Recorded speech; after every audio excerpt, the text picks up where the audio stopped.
as I said, this book demonstrates that we are not as different as we like to think that we are. So what I'm going to go over real brief right now is what the attributes are of the good black woman. Since she's not on television, we may not recognize her. Okay. Now, the good black woman has 7 attributes, and then I'm going to explain to you how to utilize those in your day-to-day life. The good black woman has self-discipline, courteousness, cheerfulness, self-respect, intelligence, cleanliness, and love. Now, we've heard that terminology. You know, it's like one of those where they tell you pull yourself up by your own bootstraps. What do that mean? You know, how can I make that functional in my day-to-day life to benefit me as a practice? It sounds like all theory. Where's the practicum? What do I do? The good black woman has self-discipline. That's self-control. Let me make that real for you, sisters. We can start with our mouth. The good black woman can control her mouth. She don't have to say everything that comes up. It's okay if he get the last word sometime. You know, she don't cuss in public.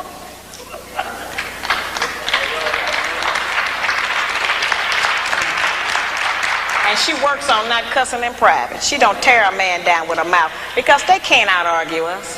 Can't nobody out-argue us.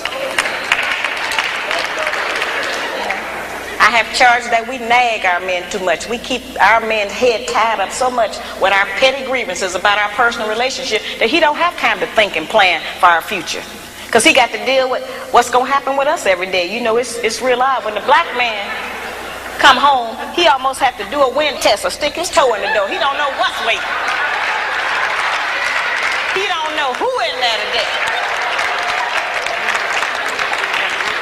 He know it's a possibility that there's some kind of new monster that he didn't even know about yesterday. So, you know, we need to not make it like that. We need to not be so vicious with our mouth. You know, men are not petty like that. They're not going to out-argue us. And it has been proven that verbal abuse is just as harmful as physical abuse. So let's not use our mouth to do that to him. The good black woman is courteous. She says, thank you, baby. I appreciate you doing that. I appreciate every effort you make. Try harder. I'm going to work with you. Thank you. I know you did your best. Now that's a whole new language.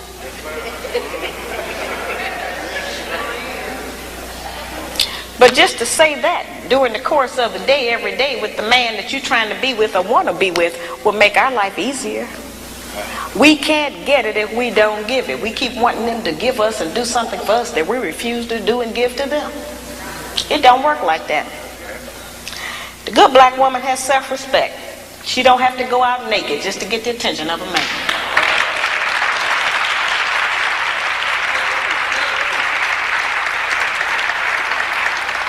I have sisters all over the country, and they come up to me after the lectures, and they'll be talking to me, and they'll say, well, you know, all he think about is sex. All he think about is my body. I say, why don't you show him something else? And then here's the really good one. They'll come up and they'll have on a weave. They have on false eyelashes, another whole face, false fingernails, and all of that. And then they'll say, but I'm looking for a real man.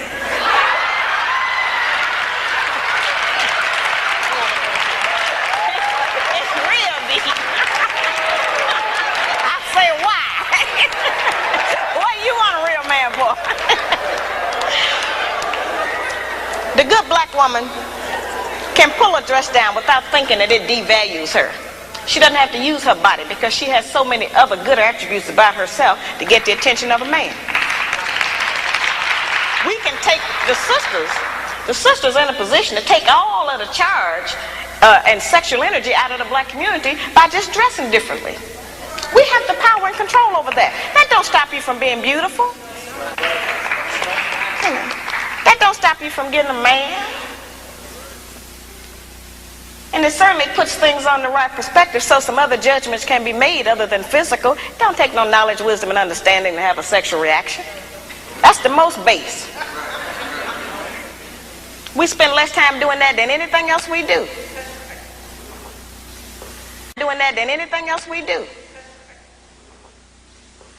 So, you know, that doesn't always have to be the forefront issue. We know we are capable of that. The good black woman has intelligence, meaning that she knows how to behave properly in the streets. She's not in the wrong place. Some of our women don't know what else to do other than go to the bar. They need some activities. Some of our women thinking that staying home on the weekend is some kind of sin.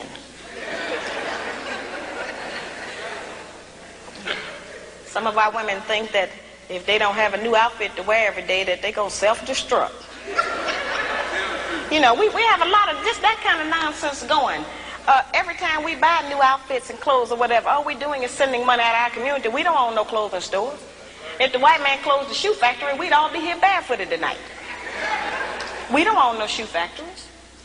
You know, very base things that we don't own, that we put our money into and demand we have to have them. A lot of times our men look at us and know that he ain't never going to be able to make enough money to give us all of the things we say we want. And don't no man want to be with no woman who he constantly got to deny her the things that she says she wants. That represents failure to him, to have to always, you know, not be able to provide us with what we ask for. One of the ways we can do that is to start being satisfied with less. You know, the good black woman is clean. Now that's a hard one. The good black woman try to keep the house clean. Good black woman is clean by her own body. You know, a lot of those things we kind of take for granted, but all of our people don't know about that. There are people who are angry with me because I even described the fact that some of us as sisters don't have the proper personal hygiene, as if that don't exist. We have too much falsehood and pretense going about our condition. Everybody that's dressed up ain't clean. You know, that's just the truth. We have to look at our condition in the light of truth. Stop reacting emotionally and pretending that just because we don't want to deal. One of the most difficult things that I deal with out here is trying to teach our people the difference between an actual fact and an opinion. Our people think that they can accept or reject truth based on how they feel about it. Your feelings don't change the truth. The truth is just going to be there. You can feel any kind of way you want to feel about it. Those kind of emotions have kept us from growing. Because anything we don't like, we just reject that and say, well, I don't believe that. That don't mean that it's not the truth. It just makes you a disbeliever. The good black woman practices non-possessive loving. Now, y'all know that's a hard one. Now, envy is wanting what someone else has. And jealousy, of course, is just selfishness. Non-possessive loving is not an easy one for us to practice. And, of course, I have a lot of sisters and some brothers who are in disagreement with me saying that. But the actual fact is that our men are outnumbered about 5 to 1. And nature is going to require that the men take responsibility for more than one woman and her children. Most of our men have children by more than one woman anyway. So I don't know why that was such a surprise, allegedly, when I said that. The black man has not been waiting on me to tell him he could have more than one woman. You know, I'm in agreement with the rest of y'all. I don't think he should do that, but I feel like you did. There are some things perhaps about the nature of our man that we have been given some definitions about that are not true. There are some things he can do that we call him a dog.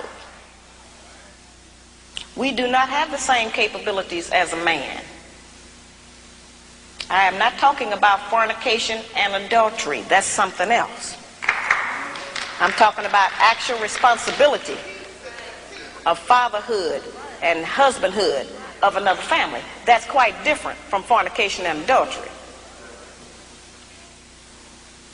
We don't have the same capabilities of them.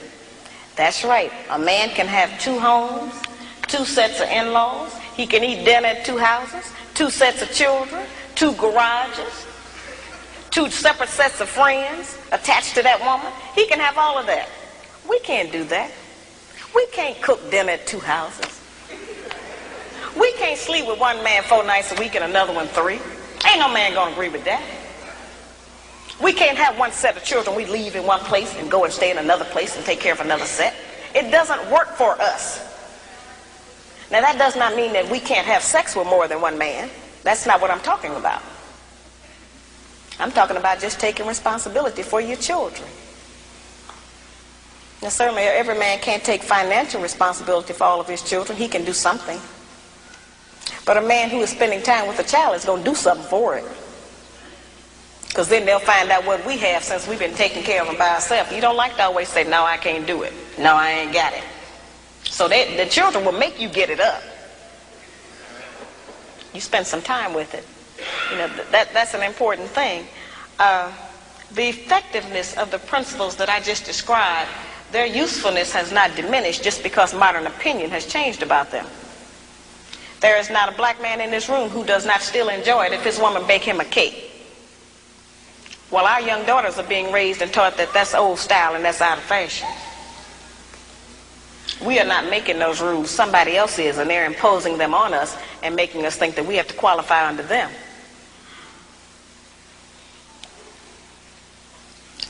I tell the brothers, just like I tell the sisters, if you have a woman that you've been working with for months or years, and you can't get that woman to get in agreement with your program, then get rid of her and get another one. And I tell the sisters the same thing. If you're with a man you can't agree with, don't make his life miserable. Get with a man you can agree with. But we spend too much time living in hell with each other. We spend too much time tearing each other down, trying to make the other person do different or function different. If you want somebody to change, first change yourself. We set the example. We are the teacher. We are the mother. We set the example.